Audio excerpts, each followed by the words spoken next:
अस्सलाम वालेकुम dear students, how are you. उम्मीद है सब खैरियत से होंगे। Now today we discuss about the telescope. What is a telescope? Telescope is an optical instrument which is used to observe the distance object using the lens or the mirrors. Lens और mirror की मदद से हम किसी भी object को जो बहुत दूर है, बहुत ज़्यादा फासले पे है, उसको देखने में जो मदद करने वाला आला है दैट इज़ कॉल्ड टेलीस्कोप। किसका इस्तेमाल करते हुए? मिरर और लेंसेज का इस्तेमाल करते हुए। A telescope that use to converging lens. हमारे पास जो टेलीस्कोप है उसके पास दो किस्म के कन्वर्जिंग लेंस होते हैं। जैसे कि फर्स्ट लेंस है जी रिफ्रैक्टिंग टेलीस्कोप, उसे हम किसका नाम देते हैं? टेलीस्कोप दो कन्वर्जिंग लेंस पर मुश्तमिल होता है जिन्हें हम नाम देते हैं किसका? रिफ्रैक्टिंग टेलीस्कोप का नाम देते हैं। रिफ्लेक्टिंग टेलीस्कोप में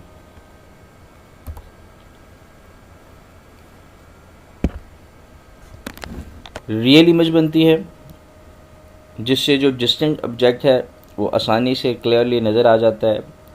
आपके सामने ये डायग्राम दिखाई गई है। यहाँ दूर कहीं एक ऑब्जेक्ट पड़ा हुआ था, माइट भी पॉसिबल वो चांद हो या चांद से भी आगे, तो वहाँ से रेज आ रही हैं और after passing through this objective lens, क्योंकि ये ऑब्जेक्ट के पास है, ऑब्जेक्ट की तरफ है, इस वजह से ऑब्जेक्टिव लेंस, इसमें से गुजरने के बाद ये फोकस करती हैं किसके ऊपर? हमारे आईपीस के ऊपर। ठीक है, आईपीस के सामने ये एक इमेज बनाती हैं जो कि रियल में क्या होता है? जो कि रियल होता है और इन्वर्ट होता है, उल्टा होता है। ये जो आईपीस है, क्योंकि ये इमेज जैसे मैंने लास्ट टाइम भी बताया था कि अगर इसका प्रिंसिपल फोकस यहाँ पे है इस लेंस का, तो इसका इमेज हम जो है वो यहाँ बनाते हैं ताकि यहाँ से फिर आगे फर्दर दो रेज जब निकलेंगी, एक इस तरफ को मूव कर जाएगी, एक इसके सेंटर से इधर मूव कर जाएगी, तो यू नो दैट ये कभी भी इंटरसेक्ट नहीं करेंगे एक दूसरे को। लेकिन इनको अगर हम पीछे एक्सटेंड करेंगे तो ये इंटरसेक्ट करती हुई नज़र आएंगी और वहाँ पे हमें एक बड़ा एंड लार्ज इमेज जो है वो हासिल हो जाएगा। ये वैसे तो एक वर्चुअल इमेज होगा, वैसे तो ये क्या होगा बेटा? वर्चुअल इमेज होगा। और इस इमेज की निस्बत जिसे हमने I1 कहा हुआ है, ठीक है, ये जो I2 होगा वो बिल्कुल सीधा होगा। ठीक है, तो ये था जी हमारे पास क्या? टेलीस्कोप का स्ट्रक्चर और उसकी डिस्कशन। उम्मीद है आपको समझ आ गई होगी। नेक्स्ट चलते हैं जी, उसके बाद इसकी वर्किंग के हवाले से डिस्कस करते हैं। जैसा कि मैंने अभी आपको बताया है, तो इस डायग्राम के ज़रिए आप इजीली इसको समझ सकते हैं। जैसे कि मैंने बताया कि दूर से कहीं से रेज आ रही थी, after passing through this lens, इस लेंस में से गुजरने के बाद उन्होंने फर्स्ट इमेज यहाँ पे बनाया, हमने इसको नाम दे दिया I1 इमेज। और मैंने आपको बताया था कि यहाँ पे जो ऑब्जेक्टिव लेंस है ये इसकी फोकल लेंथ है, इसका प्रिंसिपल फोकस FO है, FE है, ऑब्जेक्टिव है, O ऑब्जेक्टिव से है तो FO है। तो FE जो है वो बेसिकली प्रिंसिपल फोकस है किसका? इस आईपीस का। क्लियर? ये जो आईपीस है, लेंस है हमारा, हमने जो फर्स्ट इमेज बनानी है वो हमेशा इसके प्रिंसिपल फोकस से आगे बनानी है ताकि हमें एक एनलार्ज और विजुअल इमेज हासिल हो सके। और सेम एज इट इज़ यहाँ से आने वाली रेज क्या हो जाती हैं? तीनों एक दूसरे के क्या हैं? अनपैरेलल हैं।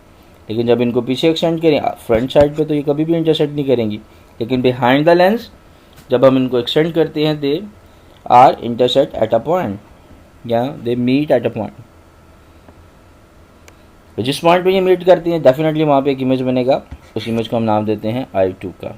ओके जी, यहाँ पे यहाँ तक FE की क्या है? Focal length. यहाँ से यहाँ तक क्या है जी? FO की फोकल लेंथ है। और इसके मुताबिक हमारे पास जो फार्मूला बनेगा वो क्या बनेगा?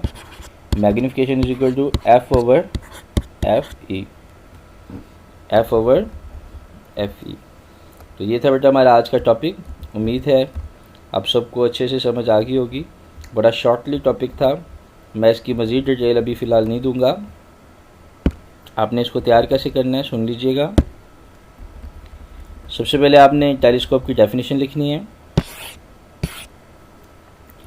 डेफिनेशन लिखने के बाद इसके यूजेस के हवाले से डिस्कशन करनी है इस पैराग्राफ में। फिर आ जाती है इसकी वर्किंग, ठीक है, और फिर आ जाती है इसकी मैग्नीफिकेशन ऑन द टेलीस्कोप।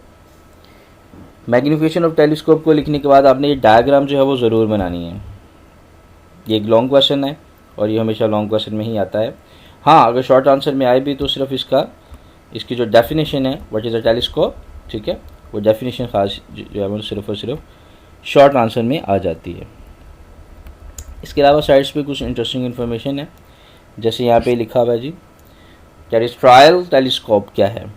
कहता है ये similar to the reflecting telescope, ये बिल्कुल टेलीस्कोप की तरह की होती है, except with an extra lens, लेकिन इसमें कोई एक्स्ट्रा लेंस नहीं होता, between the objective and eyepiece. Objective और आई पीस के दरमियान कोई एक्स्ट्रा लेंस इसमें नहीं होता। इसे हम किसका नाम देते हैं, टेरेस्ट्रियल टेलीस्कोप। नेक्स्ट हमारे पास इसके नीचे एक और इंटरेस्टिंग इन्फॉर्मेशन दी है। कहते थे magnification of the combination of the lens is equal to the product of the magnification of each lens. ये एक एमसीक्यूज होता है बेटा, इसको ज़रूर तैयार कर लेना।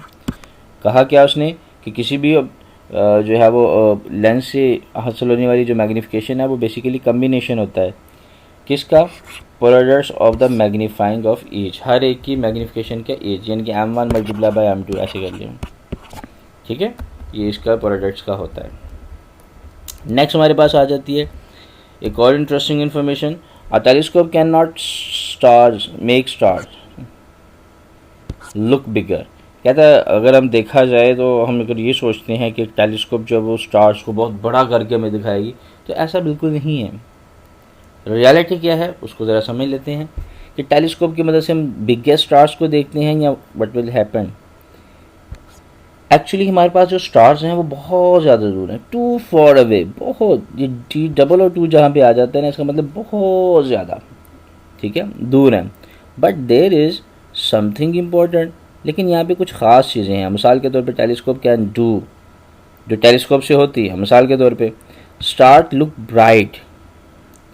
कभी आप आसमान पे देखें ना तो आपको ऐसे यहाँ पे देखिएगा, ये मैं एक पोर्शन बनाने लगा यहाँ पे ना छोटा सा, ये आपको आसमान पे सितारे नज़र आ रहे हैं, कुछ डिम और कुछ बहुत डार्क, ठीक है। अब आप देख रहे होंगे इनके दरमियान में काफ़ी ज़्यादा स्पेस नहीं है, लेकिन जब आप टेलीस्कोप से देखेंगे तो आपको इसके दरमियान स्पेस नज़र नहीं आएगी, बल्कि यहाँ पे लॉट ऑफ स्टार्स, ठीक है। तो टेलीस्कोप की मदद से आप उनकी ज़्यादा से ज़्यादा बेहतर शाइन और उनकी फ़ोटोज़ को मज़ीद जो है ना बेहतर तौर पर देख सकते हैं। और जहाँ पे आप कह सकते हैं कि आपको 3000, अगर हम आसमान की तरफ देखते हैं तो सपोज दैट कि एट नाइट हमें 3000 स्टार्स एक साथ जब हम आसमान पे देखते हैं तो हमारी आंखों के सामने 3000 स्टार्स होते हैं। इसी तरह से अगर हम स्मॉल टेलीस्कोप के ज़रिए देखें तो फैक्टर्स एटलीस्ट 10, तो ये फैक्टर्स क्या कहता है, a small telescope can increase this by factor, यानी कि इस 3000 स्टार्स को तकरीबन 10 गुना ज़्यादा बढ़ा देती है। And telescope is the better than the naked eye. आम आँख से देखने की बजाय अगर हम टेलीस्कोप से देखते हैं तो it's must be much better than naked I.